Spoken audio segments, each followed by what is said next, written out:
ဒါဆိုအားလုံးပဲမင်္ဂလာပါရှင် Digital Fusion Company မှာကြိုဆိုပါရရှင်ညီမတို့ဒီဗီဒီယိုလေးမှာဆိုရင်တော့ Fusion POS Mobile Version အသုံးပြုပုံလေးနဲ့ပတ်သက်ပြီးတော့ညီမကညှောက်ဝေပေးသွားမှာပဲဖြစ်ပါရရှင်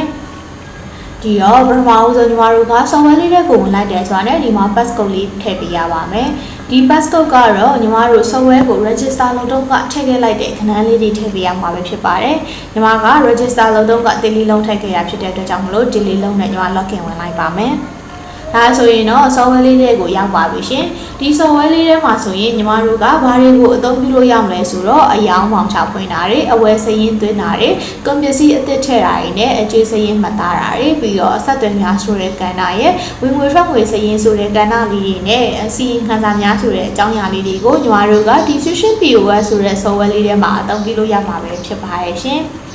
်ဒီတော့ပထမဆုံးအနေနဲ့ညီမကဒီကွန်ပျူတာဆိုတဲ့ကဏ္ဍထဲမှာ store လေးထည့်ပြပေးပါမယ်ဒါကြောင့်မလို့ကွန်ပျူတာတွေကိုသွားပါမယ်။ဒါဆိုရင်တော့အခုထည့်ထားတဲ့ stock အရေးအတွက်မရှိတဲ့အတွက်ကြောင့်ညီမတို့ကကွန်ပျူတာလေးတွေမြင်ရမှာမဟုတ်ပါဘူး။ဒါဆိုရင်ကိုကကွန်ပျူတာအသစ်ထည့်ရင်ဘယ်လိုလုပ်ချင်လဲပေါ့နော်။ဒီလိုမျိုးအသစ်ထည့်ချင်တဲ့အခါမှာဘယ်လိုမျိုးပြုလုပ်လို့ရမလဲဆိုတော့ညီမတို့ကဒီအောက်လေးမှာရှိတဲ့အပေါင်းလေးကိုနှိပ်ပြီးတော့ကွန်ပျူတာအသစ်စပြီးတော့ထည့်လို့ရပါပြီရှင်။အဲဆိုရင်တော့ဒီနေရာမှာအမျိုးအမည်ဆိုတာလေးရှိပါတယ်ဒီအမျိုးအမည်ဆိုတဲ့နေရာမှာတော့ဘောင်ချပွင့်တဲ့ခေါင်းမှာပေါ်စီခြင်းနဲ့ကိုရောင်းချမဲ့ကွန်ပျူတာလေးရဲ့နာမည်ကိုအမျိုးအမည်မှာရေးပေးရမှာပဲဖြစ်ပါတယ်ဒါကြောင့်မလို့ညီမကရောင်းချမဲ့ပစ္စည်းလေးတစ်ခုကို store ထည့်ပြပါမယ်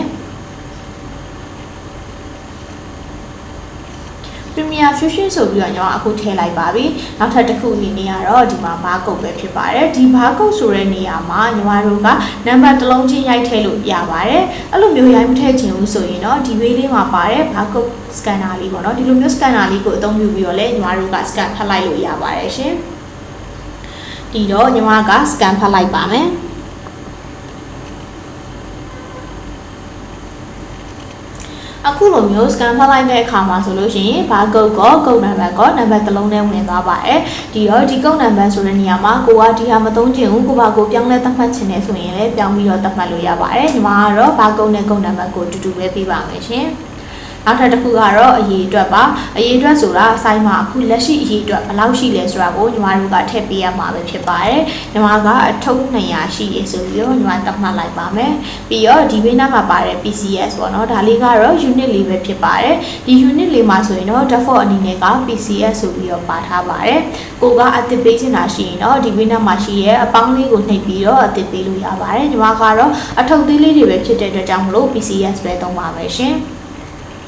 ်ဒါဆိုရင်နောက်ထပ်တစ်ခုကတော့ဒီမှာအနည်းဆုံးလက်ကျန်အရေးအတွက်ပဲဖြစ်ပါတယ်ဒီအနည်းဆုံးလက်ကျန်အရေးအတွက်မှာဆိုလို့ရှိရင်တော့ညီမတို့ကကိုယ်ဆိုင်မှာအရေးအတွက်အနည်းဆုံးဘယ်လောက်ဆိုပြီးတော့သတ်မှတ်တာမျိုးပါဒီရောဒီထုပ်လေးတွေကိုမှညီမတို့က10တုံးရှိလို့ရှိရင်အနည်းဆုံးလက်ကျန်အရေးအတွက်လို့ပြမယ်ဆိုပြီးတော့သတ်မှတ်ချင်တော့10ဆိုပြီးတော့ညီမတို့ကထားလိုက်လို့ရပါတယ်ဒါဆိုရင်ဒီပစ္စည်းလေးက10တုံးနဲ့10တုံးအောက်ရောက်သွားတဲ့အခါမှာအနည်းဆုံးလက်ကျန်အရေးအတွက်ဆိုပြီးတော့ပုံမှာပဲဖြစ်ပါတယ်ဒါဆိုရင်နောက်ထပ်တစ်ခုကတော့ညီမတို့ကဒီမှာအမျိုးအစားရွေးချယ်တာပဲဖြစ်ပါတယ်ဒီမျိုးစားရွေးချယ်တယ်ဆိုတာကညီမတို့က category ခွဲပေးရတာပါပုံမှန်ကတော့ default ဆိုတဲ့ category ရှိပါတယ်အဲ့ဒါကိုမှညီမတို့က default မထားခြင်းဘူးဆိုရင်တော့ကိုကဘေးနားမှာရှိရဲ့ဒီအပေါင်းလေးကိုနှိပ်ပြီးတော့ညီမတို့က category ခွဲပေးလို့ရပါတယ်ရှင်ဒီတော့ဒီအပေါင်းလေးကိုနှိပ်လိုက်ပြီးတော့ညီမတို့ကဒီမှာဆိုရင်အမည်ဆိုပြီးပေါ်လာတဲ့အခါမှာကိုပေးခြင်းတဲ့နာမည်လေးကိုထည့်လို့ရပါတယ်ညီမကတော့ coffee ဆိုပြီးထည့်ပါမယ်coffee ဆိုပြီးရေးပြီးသွားတဲ့အခါမှာဒီအောက်လေးမှာမှတ်ချက်ပါပါတယ်ဒီမှတ်ချက်လေးမှာဆိုရင်လည်းမှတ်ချက်တစ်ခုချင်းရေးပေးလို့ရတယ်တကယ်လို့မရေးဘူးဆိုရင်တော့ညီမတို့ကဒီသိမ့်ပြီဆိုတာလေးကိုရွေးလိုက်လို့ရပါတယ်ရှင်ဒါဆိုရင်ညီမတို့ရဲ့ Premiere Fusion ဆိုတဲ့တစိမ့်လေးပေါ့နော်ကုန်ပစ္စည်းလေးကတော့ coffee ဆိုတဲ့ category လေးနဲ့ဝင်သွားမှာပဲဖြစ်ပါတယ်နောက်ထပ်တစ်ခုကတော့ဒီမှာပါဝင်တဲ့ကုန်ပစ္စည်းရဲ့ဈေးနှုန်းတွေဖြစ်တဲ့အဝယ်ဈေးနှုန်းပဲဖြစ်ပါတယ်ဒီအဝယ်ဈေးနှုန်းကိုညီမတို့ကထည့်ပေးရပါပါအဲ့တော့အဝယ်ဈေးနှုန်းကိုညီမက150လို့ညီမထည့်လိုက်ပါမယ်ဒါဆိုရင်လက်လီရောင်ဈေးပါလက်လီရောင်ဈေးကိုတော့ညီမက200လို့ရောင်းမယ်လက်ကားဈေးကိုမှကိုကလက်ကားပေးခြင်းနဲ့ဈေးကြီးအတွက်ရှိရင်တော့ထည့်လို့ရတယ်တကယ်လို့မရောင်းဆိုရင်လည်းမထည့်ပဲထားခဲ့လို့ရပါတယ်ရှင်နောက်ထပ်တစ်ခုကတော့ဒီမှာမှတ်ချက်ပဲဖြစ်ပါတယ်ဒီမှတ်ချက်ကိုကိုကရေးခြင်းတဲ့အခါမှာဒီမှတ်ချက်လေးမှာလာပြီးတော့ဒီကွန်ပျူတာနဲ့ပတ်သက်တဲ့အကြောင်းအရာမျိုးလေးတွေစတာလေးတွေကိုညီမတို့ကမှတ်ချက်ရေးသားလို့ရပါတယ်တကယ်လို့မရေးခြင်းဘူးဆိုရင်တော့ညီမတို့ကဒီအပေါ်မှာပါတဲ့ save button လေးပေါ့နော် save icon လေးကိုနှိပ်ပြီးတော့မှညီမတို့ကတင်နိုင်လို့ရပါတယ်ရှင် ဒါဆိုရင်တော့ဒီကုန်ပစ္စည်းဆိုတဲ့ကဏ္ဍထဲမှာညီမတို့ခုနကထည့်ခဲ့လိုက်တဲ့ Premier Fusion လေးကိုပါကုတ်နံပါတ်4နဲ့သူရဲ့စုစုပေါင်းရှိနေတဲ့အထုပ်ရည်အတွက်အစအရာတွေကိုတွေ့ရမှာပဲဖြစ်ပါတယ်ဒီတော့ညီမကနောက်ထပ်ကုန်ပစ္စည်းလေးတစ်ခုထပ်ပြီးတော့ထည့်ပြပါမယ်အဲဒါကြောင့်မလို့ကုန်ပစ္စည်းအသစ်ထည့်ချင်တာဖြစ်တဲ့အတွက်ကြောင့်အပေါင်းလေးကိုနှိပ်ပြီးတော့ကုန်ပစ္စည်းအသစ်ထည့်ပါမယ်ရှင်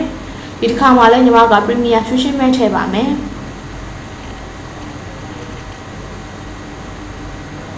Premier Fusion ကိုတော့ဒီတစ်ခါညီမက Parking ထုတ်ကြည့်ထည့်မှာပါအဲဒါကြောင့်မလို့ညီမက Parking ဆိုပြီးတော့တတ်မှတ်လိုက်ပါမယ်ဒီလိုမျိုးကို Parking လို့ခေါ်ပြီးတတ်မှတ်လိုက်တဲ့ပြီးရင်တော့ဒီ barcode ဆိုတဲ့နေရာမှာညီမက scan ဖတ်ပြီးတော့ထည့်လိုက်ပါမယ်ရှင်ဒါကြောင့်မလို့ဒီ scan လေးကိုရွေးပြီးတော့ညီမက scan ဖတ်လိုက်ပါမယ်ဒါဆိုရင်တော့ညီမတို့ကအခု scan ဖတ်လိုက်တဲ့အခါမှာ barcode လည်းရပြီကုတ်နံပါတ်လည်းရပြီဒါဆိုရင်အရေးအတွက်ပေါ့နော်ဒီအရေးအတွက်ဆိုတဲ့နေရာမှာတော့ညီမက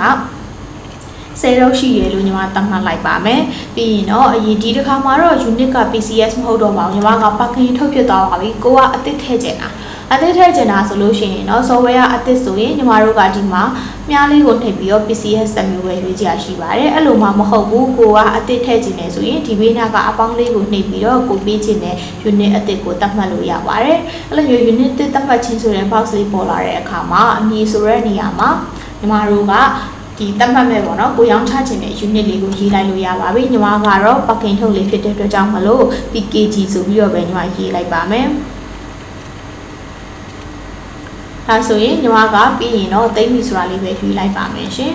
အဲ့လိုမျိုးပြီးသွားတဲ့အခါမှာဒီမှာအရေးအတွက်က10တုပ်ရှိရဲ့ parking ဆိုပြီး unit လေးရပြီဒါဆိုရင်အနည်းဆုံးလက်ကျန်ရေးအတွက်ပေါ့နော်အနည်းဆုံးလက်ကျန်ရေးအတွက်ကဘယ်နှထုတ်ရှိရဲ့အခါမှာအနည်းဆုံးလက်ကျန်လို့ပေါ်ကျင်လဲဆိုတော့ညီမက9ထုတ်ရှိတဲ့အခါမှာပေါ်ကျင်တာဖြစ်တဲ့အတွက်ကြောင့်မလို့ဒီရေးအတွက်အနည်းဆုံးလက်ကျန်ဆိုတဲ့နေရာမှာညီမ9လို့ထားလိုက်ပါမယ်ရှင်နောက်တစ်ခုအနေနဲ့ကတော့အမျိုးအစားပါဒီ category မှာတော့ညီမတို့ကပထမထည့်ခဲ့ထားတာရှိပါတယ်ရှိခဲ့ထားတဲ့ coffee ဆိုတာရှိရဖြစ်တဲ့အတွက်ကြောင့်ညီမတို့ကဒီမြားလေးကိုနှိပ်ပြီးတော့ရွေးလို့ရပါတယ်ဒါဆိုရင် default နဲ့ coffee ရှိတယ်ညီမက coffee ဆိုတာလေးကိုရွေးလိုက်ပါမယ်ရှင်ပြီးရင်တော့ကုန်ပစ္စည်းရဲ့ဈေးနှုန်းတွေဖြစ်တဲ့ဝယ်ရင်းဈေးနှုန်းတွေညီမထည့်ပေးပါမယ်ဝယ်ရင်းဈေးနှုန်းကိုညီမက3000ဆိုပြီးညီမထည့်မယ်ပြီးတော့လက်လီဈေးနှုန်းမှာဒီလက်လီဈေးနှုန်းမှာဆိုရင်တော့ညီမကကိုရောင်းထားမဲ့လက်လီဈေးနှုန်းကိုညီမထည့်ပါမယ်လက်လီဈေးနှုန်းက4000နဲ့ရောင်းမယ်ဒါဆိုရင်လက်ကားဈေးပေါ့နော်လက်ကားဈေးကဘာနဲ့ထုတ်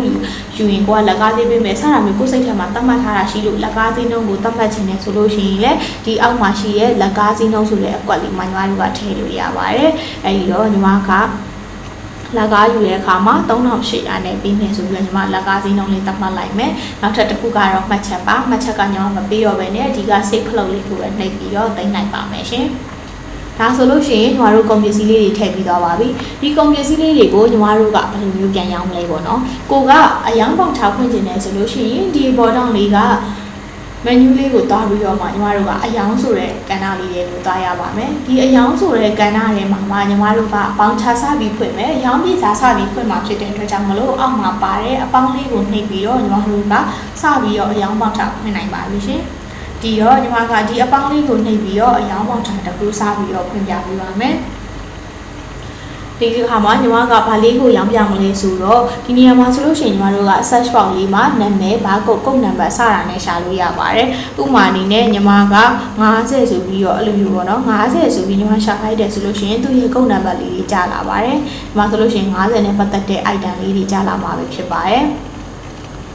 ်အဲ့လိုမှမဟုတ်ဘူးဆိုရင်ညီမတို့ကနာမည်နဲ့လည်းရိုက်ရှာလို့ရပါတယ်နာမည်ဆိုတာကတော့ညီမတို့က Premier Fusion ကိုထားခဲ့ရဖြစ်တဲ့အတွက်ကြောင့်ပြီးဆိုပြီးအစားစလုံးလေးရိုက်လိုက်ရုံနဲ့ကိုညီမတို့ရဲ့ software လေးကနေပြီးတော့ item လေးတွေကြားပေးမှာပဲဖြစ်ပါတယ်ဒီထဲမှာကိုရောင်းချခြင်းတဲ့ပစ္စည်းလေးကိုရွေးလိုက်လို့ရပါတယ်ရှင်အဲ့လိုမှမဟုတ်ဘူးဆိုလို့ရှိရင်ညီမတို့ကဒီအောက်လေးမှာပါတဲ့ scan ဖတ်ပြီးတော့ညီမတို့က barcode တွေကို scan ဖတ်ပြီးတော့လွယ်လွယ်ကူကူရောင်းချနိုင်ပါတယ်ရှင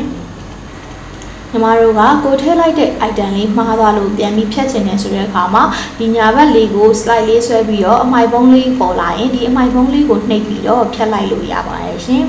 ပြီးတော့ညီမက scan ဖတ်ပြီးတော့ item လေးထည့်ပြပေးပါမယ်ဒါဆိုရင်ညီမတို့ကဒီ scan လေးကိုနှိပ်ပြီးတော့ item လေးကို scan ဖတ်လိုက်ပါမယ်ရှင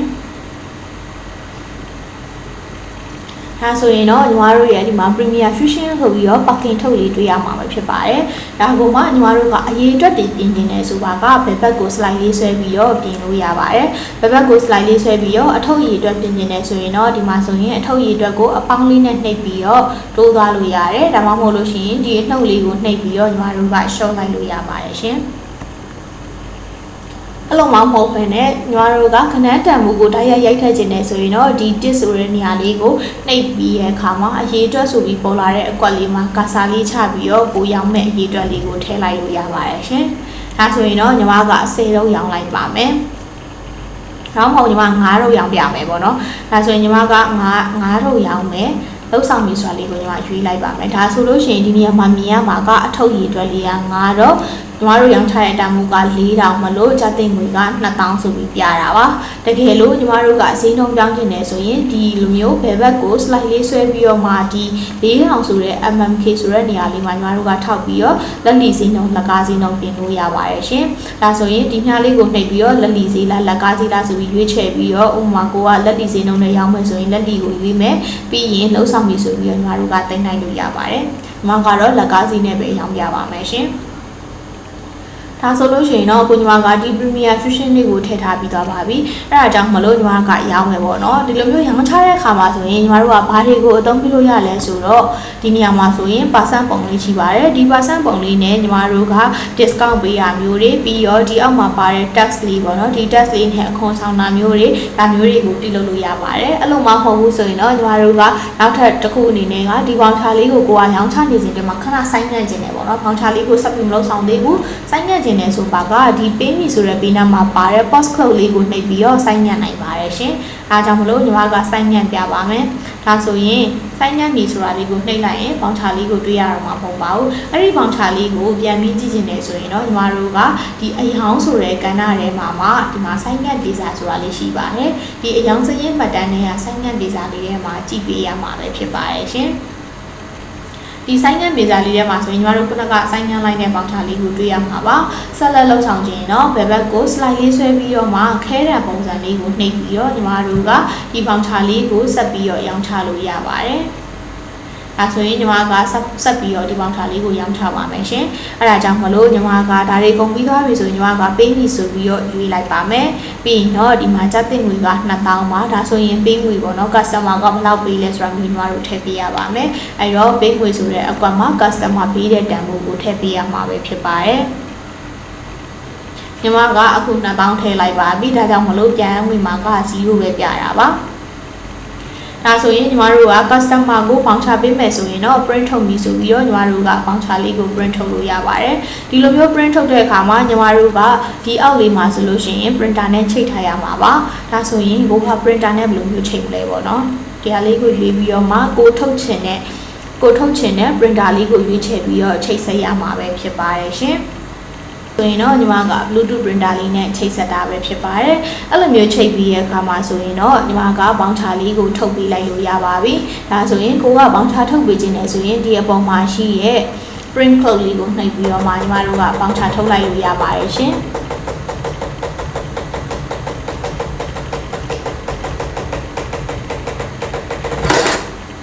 ်ဒါဆိုရင်တော့ voucher လေးတစ်ခုထွက်လာပါပြီအဲ့တော့ညီမတို့ကstop ပြန်ပြီးတော့စစ်ပြပေးပါမယ်။ဘာဖြစ်လို့လဲဆိုတော့ညီမတို့ကအယောင်းလိုက်တိုင်းကိုယ်မှာရှိတဲ့ကုန်ပစ္စည်းတွေကနေပြီးတော့အရေးအတွက်ကိုနှုတ်သွားပေးမှာမလို့ပါ။အဲဒါကြောင့်မလို့ကုန်ပစ္စည်းတွေကိုသွားပြီးတော့ညီမတို့ကကြည့်လိုက်မယ်ဆိုရင်တော့ Premier Fusion Parking ထုတ်လေးကိုဒီနေရာမှာ9000ဆိုပြီးတော့ပဲတွေ့ရမှာဖြစ်ပါတယ်ရှင်။ငါကညီမတို့က10လုံးထည့်ထားခဲ့လို့ပါ။ဒါဆိုရင်တော့ဒီတစ်ခါမှာညီမကနောက်တစ်မျိုးလေးရောင်းပြပါအောင်မယ်။ရောင်းပြမှာဖြစ်တဲ့အတွက်ကြောင့်မလို့အယောင်ဆိုတဲ့ကဏ္ဍတွေကိုသွားပါမယ်ရှင်။ပြီးရင်တော့အယောင်ပေါက်ချဖွင့်မှာဖြစ်တဲ့အတွက်ကြောင့်မလို့အပေါင်းလေးကိုနှိပ်ပြီးတော့ညီမကအယောင်ပေါက်ချလေးစားပြီးတော့ဖွင့်ပြပါအောင်မယ်။ဒါဆိုရင်လည်းညီမက scan ဖတ်ပြီးတော့ရောင်းလိုက်ပါအောင်မယ်ရှင်။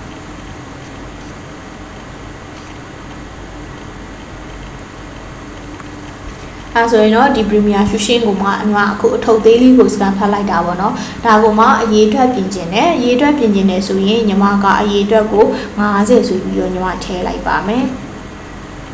ဒါမှမဟုတ်ဘူးပေါ့နော်ညီမက20ပဲရောင်းမယ်ဆိုလဲ20ဆိုပြီးတော့ညီမကထည့်လိုက်လို့ရပါတယ်ပြီးရင်တော့ညီမကဒီပေါင်ချာလေးကိုပေးနေဆိုပြီးတော့ညီမရောင်းပြပါမယ်ဒီတစ်ခါကအကျိုးရောင်းပြမှာဖြစ်တဲ့အတွက်ကြောင့်မလို့ဒီပေးငွေဆိုတဲ့နေရာမှာညီမက0လို့ပဲထားလိုက်ပါမယ်ရှင်ပေးငွေကိုခု0လို့ထားပြီးတော့ပေါင်ချာလေးကိုတိန်းတာပဲဖြစ်ဖြစ် print ထုတ်တာပဲဖြစ်ဖြစ်ညီမလုပ်ကြပါမယ်အခုဒါဆိုရင်ညီမတိန်းပြီလေးကိုရွေးလိုက်ပါမယ်ပေးမသိမ်းပါဘူးပုံမှာ exclamation mark လေးတက်လာရပေါ့နော်နောက်ထပ်တစ်ခုအနေနဲ့ညီမ print ထုတ်ပြပါမယ်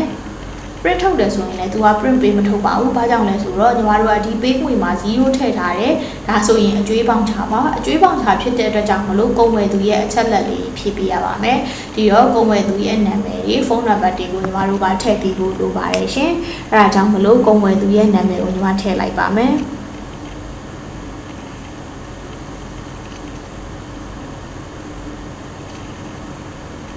ပြီးရင်တော့ကုန်ဝယ်သူရဲ့ဖုန်းနံပါတ်ကိုညီမထည့်ပေးပါမယ်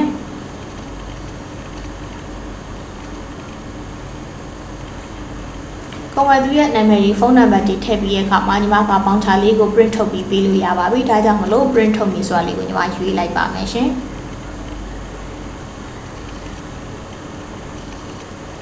ဒီလိုမျိုးညီမတို့က print ထုတ်ပြီးဆိုပြီးတော့ရွေးပြီးသွားတဲ့အခါမှာဒီဘောက print ထုတ်လေးကိုနှိပ်ပြီးတော့မှညီမတို့ကပေါင်ချထုတ်ပေးလိုက်လို့ရပါပြီ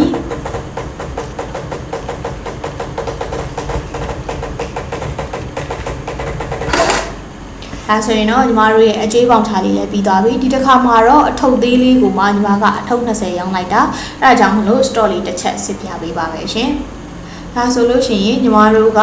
ဒီမှာသွားပြီးတော့ stock စစ်ချင်တာဖြစ်တဲ့အတွက်ကြောင့်မလို့ကုန်ပစ္စည်းဆိုတဲ့ကဏ္ဍတွေကိုသွားရပါမယ်ကုန်ပစ္စည်းဆိုတဲ့ကဏ္ဍတွေမှာကြည့်လိုက်မယ်ဆိုရင်တော့ဒီ Premier Fusion ထုတ်သေးလေးက180ဆိုပြီးတော့ပဲတွေ့ရပါတော့တယ်ငကိုညီမတို့က200ထည့်ခဲ့ရပါအခုက20ရောင်းလိုက်တာဖြစ်တဲ့အတွက်ကြောင့်မလို့သူကအရေးအတွက်ကိုနှုတ်ပြီးတော့လက်ကျန်ပမာဏကိုပြပေးရပြီဖြစ်ပါတယ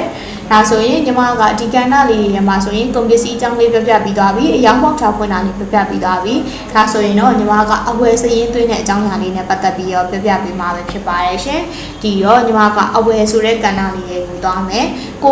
ဝယ်ထားတဲ့ပေါင်ချာလေးတွေကိုအဝယ်စရင်းသွင်းမှာဖြစ်တဲ့အတွက်ကြောင့်မလို့အပေါင်းလေးကိုနှိပ်ပြီးတော့ညီမတို့ကစရင်းသွင်းလို့ရပါတယ်ရှင်ဒါဆိုလို့ရှိရင်တော့ညီမကဒီနေရာလေးမှာဆိုရင် Premier Fusion လေးကိုညီမဝယ်မယ်ဒါကြောင့်ညီမလောလောကူပဲ scan ဖတ်လိုက်ပါမယ်ရှင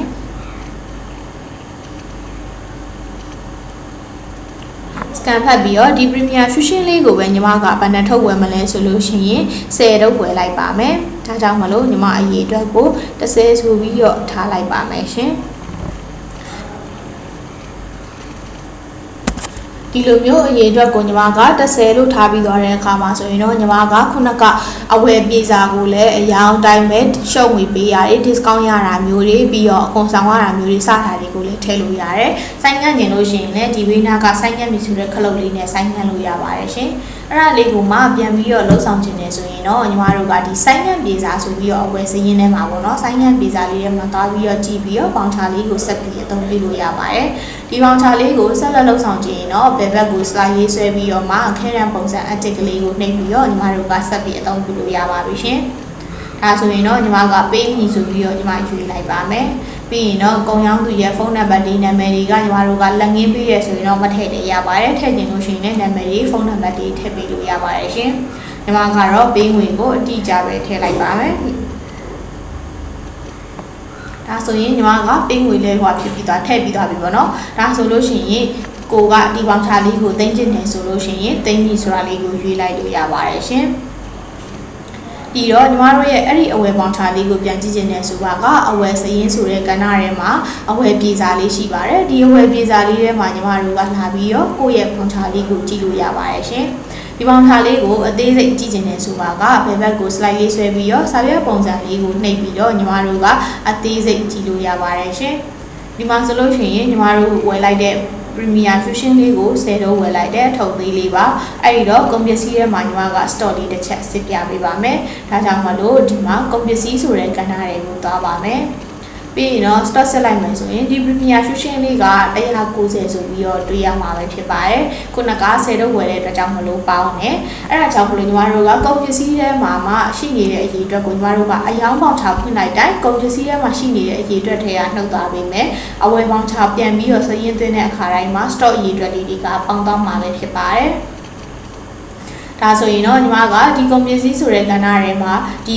Fusion POS software လေးထဲမှာဆိုရင်ကုန်ပစ္စည်းဆိုတဲ့ကဏ္ဍအသုံးပြုပုံလေးနဲ့အယောင်ပေါင်ချဖွင့်တာတွေအဝယ်စရင်းသွင်းတာတွေကိုညီမပြောပြပေးပြီးသွားပါပြီဒါဆိုရင်တော့ညီမကဒီအကျွေးစရင်းကဏ္ဍလေးကိုပြောပြပေးပါမယ်အကျွေးစရင်းဆိုတဲ့နေရာမှာညီမတို့သွားကြည့်လိုက်တဲ့ဆိုလို့ရှိရင်ဒီပေါင်ချလေးကိုတွေ့ရမှာပဲဖြစ်ပါရဲ့ရှင်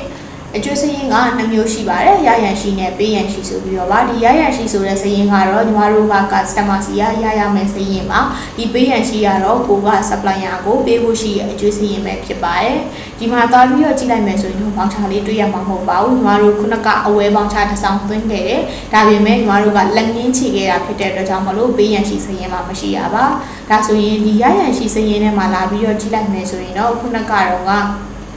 ့ညီမတို့ရောင်းခဲ့လိုက်တဲ့အကျွေးပေါင်ချလေးကိုတွေ့ရမှာပဲဖြစ်ပါတယ်။ဒါဆိုရင် customer ကအကျွေးလာဆက်တယ်ပေါ့နော်။အကျွေးလာဆက်ရင်ဘယ်လိုမျိုးခြေမလဲဆိုတော့ညီမတို့ကဒီဘက်လေးကိုပေါ့နော်။ဘက်လေးကို slide လေးဆွဲပြီးတော့မှဒီပေါ်လာတဲ့အပေါင်းလေးကိုနှိပ်ပြီးတော့ညီမတို့ကအကျွေးခြေလို့ရပါတယ်ရှင်။ဒါဆိုရင်တော့ customer ကအခုညီမကို3000ပေးသွားတာမျိုးနဲ့ညီမအကျွေးဆက်ပြပါမယ်။ဆိုရင်ဒီ MMK ဆိုတဲ့နေရာမှာညီမက4000အပြည့်မထည့်တော့ပါဘူးမထည့်ဘဲနဲ့ညီမက3000လို့ပဲထားပါမယ်ပြီးရင်တော့ညီမကသိန်းကြီးဆိုပြီးတော့ရွေးလိုက်ပါမယ်ရှင်ဒါဆိုရင်ဒီပေါင်ချလေးမှာခုပြောင်းသွားပါပြီညီမတို့အကျွေးရအောင်ပတ်စံပမာဏက1000ပဲရှိပါတော့တယ်တကယ်လို့ဒီနေရာမှာညီမကအကျွေးစရင်းက customer တယောက်တည်းကိုပဲနှစ်ဆောင်ရှိနေတယ်ဒီလိုမျိုးလုံးဝနေချေချင်နေဆိုရင်တော့ညီမတို့ကအဆက်အသွယ်များဆိုတဲ့ကဏ္ဍတွေကနေလာပြီးခြေလို့ရပါတယ်ဒါပေမဲ့ mobile version မှာဆိုရင်တော့ညီမတို့ကအဆက်အသွယ်များကနေလုံးပေါင်းပေးချေတာမျိုးကိုတော့အသုံးပြုလို့မရပါဘူးရှင် Fusion POS ရဲ့ PC version မှာဆိုရင်တော့ဒီအဆက်အသွယ်များဆိုတဲ့ကဏ္ဍတွေကနေလုံးပေါင်းခြေတာမျိုးလေးတွေကိုတော့အသုံးပြုလို့ရပါတယ်ရှင်ဒါဆိုရင်နောက်ထပ်တစ်မျိုးအနေနဲ့ညီမကဒီအဆက်အသွယ်များဆိုတဲ့ကဏ္ဍလေးကိုဆက်ပြီးတော့ပြပြပေးသွားပါမယ်ဒီအဆက်အသွယ်များဆိုတဲ့ကဏ္ဍတွေမှာကြည့်လိုက်မယ်ဆိုရင်တော့ညီမတို့ကဒီမှာကုံဝယ်သူဆိုလို့ရှိရင်စုစုဆိုပြီးတော့ညီမတို့တွေ့ရမှာပဲဖြစ်ပါတယ်ဒါကခုနကညီမတို့ကထည့်ခဲ့လိုက်လို့ပါစရင်းထည့်ခဲ့လိုက်တဲ့စုစုရဲ့နာမည်တွေဖုန်းနံပါတ်တွေထည့်ပြီးတော့ပေါင်ချဖွင့်ခဲ့လိုက်တာဖြစ်တဲ့အတွက်ကြောင့်ပါသူ့ရဲ့ဘေးနားမှာဆိုရင်တော့1000ကျပ်ဆိုပြီးတော့ညီမတို့တွေ့ရမှာပဲဖြစ်ပါတယ်ရှင်ဒါက customer ကညီမတို့ကိုပေးရမယ်ကြွေးကြံရှိနေရပဲဖြစ်ပါတယ်အသေးစိတ်ကြည့်ကြည့်ရင်တော့ဘယ်ဘက်ကို slide လေးဆွဲပြီးတော့စာရွက်ကလေးကိုနှိပ်ပြီးတော့အသေးစိတ်ညီမတို့ကကြည့်လို့ရပါတယ် customer ရဲ့နာမည်တွေဖုန်းနံပါတ်တွေလိပ်စာတွေပြီးတော့ရရန်ရှိငွေစတာမျိုးတွေကိုညီမတို့ကကြည့်လို့ရပါတယ်ရှင်ကုန်ရောင်းသူမှာဆိုရင်လည်းညီမတို့ကနာမည်ထည့်ခဲ့ရင်တော့ကြည့်လို့ရမှာပါအခုကတော့ကုန်ရောင်းသူမှာထည့်ခဲ့တာမရှိတဲ့အတွက်ကြောင့်မလို့တွေ့ရမှာမဟုတ်ပါဘူးရှင်ဒါဆိုရင်နောက်ထပ်တစ်ခုအနေနဲ့ညီမတို့ကဆက်သွယ်များပြီးသွားရင်ဝင်ငွေထွက်ငွေစရင်းအကြောင်းလေးကိုပြပြပေးပါမယ်ဒီဝင်ငွေထွက်ငွေဆိုတဲ့စရင်းထဲမှာဘာတွေကိုအသုံးပြုလို့ရမလဲဆိုတော့ညီမတို့ကဒီအပေါင်းလေးကိုနှိပ်ပြီးတော့ကြည့်လို့ရပါတယ်ဒီအပေါင်းလေးမှာဆိုလို့ရှိရင်ထွက်ငွေရှိရဝင်ငွေရှိပါတယ်ထွက်ငွေဆိုတာကတော့ကိုယ်ဆိုင်အတွက်အသုံးစရိတ်လေးပါဥပမာဖုန်းပေးဆောင်တာမျိုးဖုန်းပေးထည့်တာမီတာကပေါ့နော်ရေခွန်းစတာမျိုးတွေပေးရတဲ့ဆိုင်ကန်းပြင်ဆင်ကားတွေဒါမှမဟုတ်လို့ရှိရင် Wi-Fi ကြေးပေးရမျိုးတွေစတဲ့အကြောင်းအရာလေးတွေကိုယ်ဆိုင်အတွက်သုံးလိုက်တဲ့ထွက်ငွေပမာဏတွေအကုန်လုံးကိုညီမတို့ကဒီထွက်ငွေဆိုတဲ့နေရာမှာထည့်ပေးလို့ရပါတယ်ရှင်နောက်ထပ်တစ်ခုကတော့ဝင်ငွေပါဒီဝင်ငွေဆိုတာကတော့ကိုယ်ဆိုင်ကရတဲ့ပေါ့နော်ပစ္စည်းရောင်းချလို့ရတဲ့အမြတ်မဟုတ်ပါဘူးကိုယ်ဝိုင်းဆိုင်တွေမှာတော့မသုံးဘူးပေါ့နော်ဘယ်လိုနေရာတွေမှာသုံးလဲဆိုတော့ညီမတို့စီကိုတခြားကုန်ပစ္စည်းရလာပြီးတော့သူကအယောင်ခိုင်းနေပေါ့နော်ဒီရောင်းတဲ့ဟာမှာညီမတို့ကိုပါဆက်ပေးရမျိုးဒီလိုမျိုးရတာမျိုးကိုမှညီမတို့ကဝင်ငွေတွေထည့်ပေးရမှာပါဒါကြောင့်မလို့ကိုယ်ဝိုင်းဆိုင်တွေမှာဆိုရင်တော့ညီမတို့ကဒီဝင်ငွေလေးကိုတုံ့ပြုခြင်းမရှိပါဘူးရှင်ဒါကြောင့်မလို့ညီမကထွက်ငွေလေးကိုထည့်ပြပေးပါမယ်ဒါဆိုရင်ကိုကဒီထွက်ငွေဆိုတာလေးကိုနှိပ်ပြီးတော့ညီမတို့ကဘာလဲပေါ့နော်ဘာကြောင့်ဒီပတ်စံကိုသုံးလိုက်ရတာလဲဆိုပြီးတော့အကြောင်းအရာဆိုတဲ့နေရာမှာနာမည်ရေးပေးလို့ရပါတယ်ညီမက Wi-Fi ကြီးတည်လိုက်ပါမယ်အဲကြောင့်မလို့ Wi-Fi fee ဆိုပြီးတော့ညီမရေးလိုက်ပါမယ်ရှင်ပြီးတော့ကြတဲ့ငွေကတော့ညီမက9000လို့ပဲထည့်လိုက်ပါမယ်ဒါဆိုလို့ရှိရင်ကြတဲ့ငွေ9000ဆိုပြီးတော့ညီမကပြီးသိမ်းပြီဆိုတာလေးကိုရွေးလိုက်ပါမယ်ဒါဆိုရင်ညီမဒီနေရာမှာတွေ့ရမှာကအခု Wi-Fi ကြေးကိုမှဒီနေ့ဆိုပြီးတော့ဗောနော်ရက်ဆွဲလေးလည်းတွေ့ရမယ်ပြီးတော့အောက်လေးမှာကတော့ထွက်ငွေဆိုပြီးတော့အပေါ်မှာကညီမတို့သုံးလိုက်တဲ့ပတ်စံပမာဏကိုတွေ့ရမှာပဲဖြစ်ပါရဲ့ရှင်ဒီလိုမျိုးညီမတို့ကကိုယ်ဆိုင်ရဲ့ဝင်ငွေထွက်ငွေလေးတွေကိုအသုံးစရိတ်လေးတွေကိုမှတ်သားလို့ရပါရဲ့ရှင်ဒါဆိုရင်တော့ညီမကနောက်ဆုံးတစ်ခုဖြစ်တဲ့အစီရင်ခံစာများအကြောင်းလေးကိုပြပြပေးပါမယ်ရှင် ဒီတော့ဒီစီရင်ခံစာများဆိုတဲ့ကဏ္ဍတွေမှာညီမကဘယ်လိုအကြောင်းအရာမျိုးလေးတွေကိုအသုံးပြုလို့ရမယ်ဆိုတာလေးနဲ့ပတ်သက်ပြီးတော့ပြပြပေးမှာပဲဖြစ်ပါတယ်။ဒါကြောင့်မလို့အစီရင်ခံစာများဆိုတဲ့ကဏ္ဍတွေကိုသွားမယ်။ဒီအစီရင်ခံစာများထဲမှာဆိုရင်ညီမတို့ကဘာတွေကိုအသုံးပြုလို့ရမလဲဆိုတော့အယောင်စီရင်ခံစာတွေအဝယ်စီရင်ခံစာတွေပြီးတော့ကုန်ပစ္စည်းအကျွေးစရင်ငွေစရင်စတာတွေကိုညီမတို့ကအသုံးပြုလို့ရမှာပဲဖြစ်ပါတယ်ရှင်။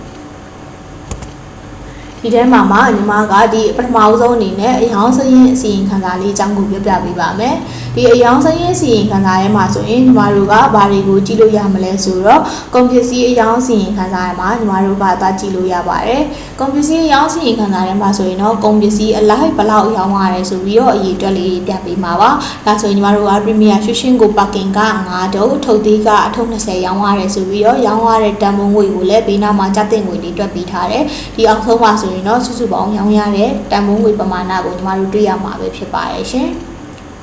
ဒါဆိုရင်နောက်ထပ်တစ်ခုကတော့ညီမတို့ကဘာတွေကိုကြည့်လို့ရမလဲဆိုတော့လာစဉ်အယောင်ပြေစာစရင်းဆိုရဲပေါ့နော်ဒီလိုမျိုးကိုကဘယ်လာမှာတော့ရောင်းအားဘယ်လောက်ထိတက်တယ်ဆိုပြီးတော့ဒီလိုမျိုး graph လေးနဲ့လည်းကြည့်လို့ရပါတယ်ရှင်။နောက်ထပ်တစ်ခုကတော့ညီမတို့ကရောင်းအားအသေးစိတ်ပ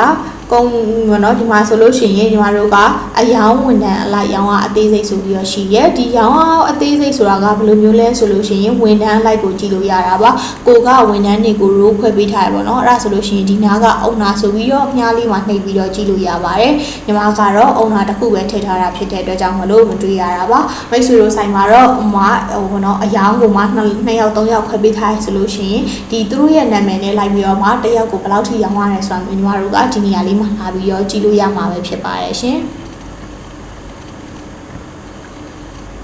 ်ပြီးရင်တော့ရောင်းအားကောင်းဆုံးကုန်အုပ်စုပါရောင်းအားကောင်းဆုံးကုန်အုပ်စုဆိုတာကညီမတို့ကကြည့်လိုက်မယ်ဆိုလို့ရှိရင်ကိုကဘယ်အုပ်စုကတော့အရင်ရောင်းရတယ်ဆိုတာမျိုးပေါ့နော်ဒီမှာတော့ညီမက coffee လေးတစ်မျိုးပဲထည့်ထားလို့ coffee တစ်မျိုးပဲရှိရဥမာတကယ်လို့ coffee ရှိရ energy drink ရှိရအဲ့ထက်မှာမှပဲပစ္စည်းတွေကတော့ရောင်းအားအကောင်းဆုံးဖြစ်နေရဆိုတာမျိုးလေးတွေကိုညီမတို့ကဒီမှာကြည့်လို့ရပါတယ်ရှင်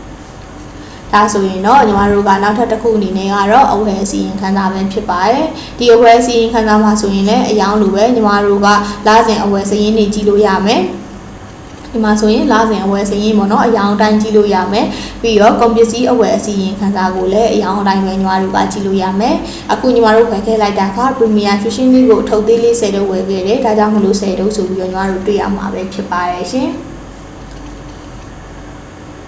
်နောက်တစ်ခုကတော့ကုန်ပစ္စည်းစီရင်ခံစာပါဒီကုန်ပစ္စည်းစီရင်ခံစာထဲမှာဆိုလို့ရှိရင်ညီမတို့ကအရေးအတွက်နည်းနေတဲ့ကုန်ပစ္စည်းစီရင်ပေါ့နော်ဘာတွေကိုကြည့်လို့ရလဲဆိုတော့ပစ္စည်းစီရင်တွေကြည့်လို့ရတယ်ပျောက်ဆုံးစီရင်တွေကြည့်လို့ရတယ်အဲ့ထက်မှာအရေးအတွက်နည်းနေသောကုန်ပစ္စည်းစီရင်ဆိုတာကညီမတို့ stock ထည့်ခဲ့တုန်းကကိုကကုန်ပစ္စည်းကိုမှအရေးအတွက်အနည်းဆုံးဘယ်လောက်ဆိုပြီးသတ်မှတ်ခဲ့တာရှိပါတယ်ညီမဆိုရင် Premier Fusion အထုပ်ကြီးကို9ထုပ်ဆိုပြီးညီမသတ်မှတ်ခဲ့ရပေါ့နော်ဒါဆိုလို့ရှိရင်ဒီအရေးအတွက်နည်းနေသောကုန်ပစ္စည်းစီရင်တွေမှာလာကြည့်လိုက်ရင်ညီမကခုနက10တုပ်ရှိတာမှာ9တုပ်ရောင်းခဲ့လိုက်တော့လက်ချံမှာ9တုပ်ကျန်နေပါတယ်အဲ့ဒီ9တုပ်ဖြစ်နေတဲ့အတွက်ကြောင့်မို့ညီမတို့သတ်မှတ်ထားတဲ့အရေးအတွက်ကိုရောက်နေပြီဒါဆိုလို့ရှိရင်တော့ဒီနေရာမှာလာကြည့်ပြီးတော့ပစ္စည်းတွေကတော့နည်းနေပြီမှားသိနေပြီဆိုတာမျိုးညီမတို့ကဆုံးဖြတ်လို့ရပါတယ်ရှင်ပြီးတော့ကုန်ပစ္စည်းလက်ကျန်ပါကုန်ပစ္စည်းလက်ကျန်ကတော့ဘယ်ကုန်ပစ္စည်းမျိုးစားကတော့ဘယ်လောက်ကျန်နေဆိုတာမျိုးကြည့်လို့ရတာပဲဖြစ်ပါတယ်ရှင်နောက်တစ်ခုကတော့ကုန်အုပ်စုအလိုက်လက်ကျန်တန်ဖိုးပါကုန်အုပ်စုအလိုက်လက်ကျန်တန်ဖိုးမှာဆိုရင်တော့ညီမတို့ကဒီမှာ category အလိုက်ပဲပြပေးရပါ coffee ဆိုလို့ရှိရင်တော့တန်ဖိုးကဘယ်လောက်ကျန်လဲဆိုပြီးတော့ညီမတို့ကြည့်လို့ရမှာပဲဖြစ်ပါတယ်ရှင်ဒါဆိုရင်တော့ကုန်ပစ္စည်းပြီးသွားပြီဆိုရင်ညီမတို့ကအကျွေးစရင်းစီရင်ခံစာအကြောင်းလေးပြပြပေးပါမယ်ဒီအကျွေးစရင်းစီရင်ခံစာမှာဆိုရင်ညီမတို့ကရရန်ရှိရေးပေးရန်ရှိရေးရှိပါတယ်ရှင်ဒီတော့ရရန်ရှိရေးမှာကြည့်လိုက်မယ်ဆိုရင်ညီမတို့ရဲ့ customer ဖြစ်တဲ့စုစုကိုညီမတို့တွေ့ရမယ်ပြီးတော့စုစုပေါင်းပမာဏ4000ရှိရတဲ့နေရာမှာသူက3000လာဆက်သွားတဲ့အတွက်ကြောင့်1000ကျန်နေဆိုပြီးတော့ညီမတို့တွေ့ရမှာပဲဖြစ်ပါတယ်အသေးစိတ်ကြည့်နေတယ်ဆိုရင်တော့ဒီဘေးနားမှာရှိတဲ့မြားလေးကိုနှိပ်ပြီးတော့ညီမတို့ကအသေးစိတ်ကြည့်လို့ရပါတယ်။ဒါဆိုရင်တော့စုစုကိုညီမတို့ရောင်းခဲ့တာက4000ကိုပေးလိုက်တာက3000ကိုဖြစ်တဲ့အတွက်ကြောင့်ညီမတို့က1000ဆိုပြီးတွေ့ရမှာပါ။ဒီမြားလေးကိုဆက်ပြီးတော့နှိပ်ကြည့်ရင်တော့ညီမတို့ကဒီမှာဘယ်နည်းကသူဝယ်သွားတယ်ဆိုပြီးတော့အသေးစိတ်အကြောင်းအရာတွေကိုညီမတို့ကမြင်ရမှာပဲဖြစ်ပါတယ်။ဒါကတော့ရရန်ရှိအပိုင်းလေးပါပေးရန်ရှိမှာဆိုရင်လည်းညီမတို့ကပေးရန်ရှိမှာပေးစီရစရင်ရှိရင်တော့ဒီနေရာလေးမှာပေါ်နေမှာပဲဖြစ်ပါတယ်ရှင် နောက်ထပ်တစ်ခုကတော့ငွေပေးချေခြင်းမှတ်တမ်းပါဒီငွေပေးချေခြင်းမှတ်တမ်းထဲမှာဆိုလို့ရှိရင်တော့စုစုကညီမတို့ကို3000ဆက်သွားတာဖြစ်တဲ့အတွက်ကြောင့်မလို့3000ဆိုပြီးပြပေးရပဲဖြစ်ပါတယ်ရှင်ပြီးတော့ညီမတို့ကအခုနောက်ဆုံးအနေနဲ့ကငွေစရင်းစီရင်ခံစားပါဒီငွေစရင်းအစီရင်ခံစားဆိုတဲ့နေရာမှာညီမတို့ကဘာတွေကိုကြည့်လို့ရမလဲပေါ့နော်ဘာတွေကိုကြည့်လို့ရမလဲဆိုရင်ညီမတို့ကဒီငွေစရင်းစီရင်ခံစားထဲမှာညီမတို့ရဲ့လာစဉ်ဝင်ငွေတွေကြည့်လို့ရမယ်ထွက်ငွေတွေကြည့်လို့ရမယ်ပြီးတော့ကိုယ်ဆိုင်ရဲ့အရှုံးမြတ်တွေကြည့်လို့ရပါမယ်အဲဒီတော့ညီမရဲ့လာစဉ်ဝင်ငွေထဲမှာသွားကြည့်လိုက်မယ်ဆိုလို့ရှိရင်ဘယ်လမှာတော့ညီမဝင်ငွေကဘယ်လောက်ထိရနေပါအခုဆိုရင် April မှာ2400ကိုရောင်းရတယ်ဒီလိုမျိုးညီမတို့ကကြည့်လို့ရပါတယ်ရှင်ပြီးတော့ညီမကကဏ္ဍလိုက်အသုံးစရိတ်ထဲမှာသွားကြည့်ပြမယ်ကဏ္ဍလိုက်အလိုက်အသုံးစရိတ်ထဲမှာသွားကြည့်မယ်ဆိုရင်တော့ညီမတို့သုံးထားတာကဒီမှာဆိုရင် Wi-Fi ကြေးဆိုပြီးတော့9000သုံးထားတယ်ဒါမျိုးလေးတွေကိုတွေ့ရမှာပဲဖြစ်ပါတယ်ဒီပုံမှာတော့ညီမတို့ကထွက်ငွေဖြစ်တဲ့အတွက်ကြောင့်မလို့ expanding နဲ့ပြပေးရပါရှင်ဒါဆိုရင်ညီမတို့ကအရှုံးမြတ်လေးကြည့်ကြရအောင်အရှုံးမြတ်ကိုညီမကြည့်လိုက်တဲ့အခါမှာဆိုလို့ရှိရင်တော့ညီမတို့ရဲ့ဝင်ငွေမှာဆိုလို့ရှိရင်6000ရှိရဲအဲ့ဒါလေးကိုမှအသေးစိတ်သိချင်တော့ဒီမြားလေးကိုနှိပ်ပြီးတော့ကြည့်လို့ရပါတယ်ရှင်ဒါဆိုရင်ညီမတို့ရဲ့အယောင်ပမာဏက2400ကိုရောင်းပါတယ်အဲ့ထဲမှာကွန်ပျူတာရဲ့အရင်တန်ဖိုးကိုနှုတ်ပြီးတော့ညီမတို့ရဲ့စုစုပေါင်းဝင်ငွေက6000ဆိုပြီးတော့ပြပေးနေရပါထွက်ငွေရဲ့မှာညီမကဒီမှာဆိုလို့ရှိရင် Wi-Fi ကြီးကို9000လို့ထည့်ထားတာဖြစ်တဲ့အတွက်ကြောင့်မလို့ညီမတို့ကိုအရှုံးမြတ်တွက်တဲ့အခါမှာညီမတို့စုစုပေါင်းရတဲ့ဝင်ငွေပေါ့နော်အမြတ်ငွေတွေကမှအရင်တန်ဖိုးနှုတ်ထားတဲ့တန်ဖိုးတွေကထွက်ငွေကိုနှုတ်ပြီးတော့ညီမတို့ရဲ့အမြတ်ငွေကိုတန်ဖိုးပမာဏလက်ကျန်ကို1000ဆိုပြီးတော့ပြပေးရပဲဖြစ်ပါရဲ့ရှင်ဒီတော့အရှုံးမြတ်ကြည့်ချင်ရင်ညီမတို့ကငွေစရင်းခံစားတွေကအရှုံးမြတ်ဆိုတဲ့ဒီကဏ္ဍလေးရဲ့မှာလာပြီးတော့ကြည့်လို့ရပါတယ်ရှင်ဒါဆိုရင်တော့ညီမကအခုနောက်ဆုံးပိုင်းလေးဖြစ်တဲ့အစီရင်ခံစာများတွေကအချက်5ချက်လေးကိုပြပြပေးသွားတာပဲဖြစ်ပါတယ်ရှင်အားလုံးပဲတရားအချင်းသောနေ့ရက်လေးဖြစ်ပါစေရှင်ကျေးဇူးတင်ပါတယ်ရှင်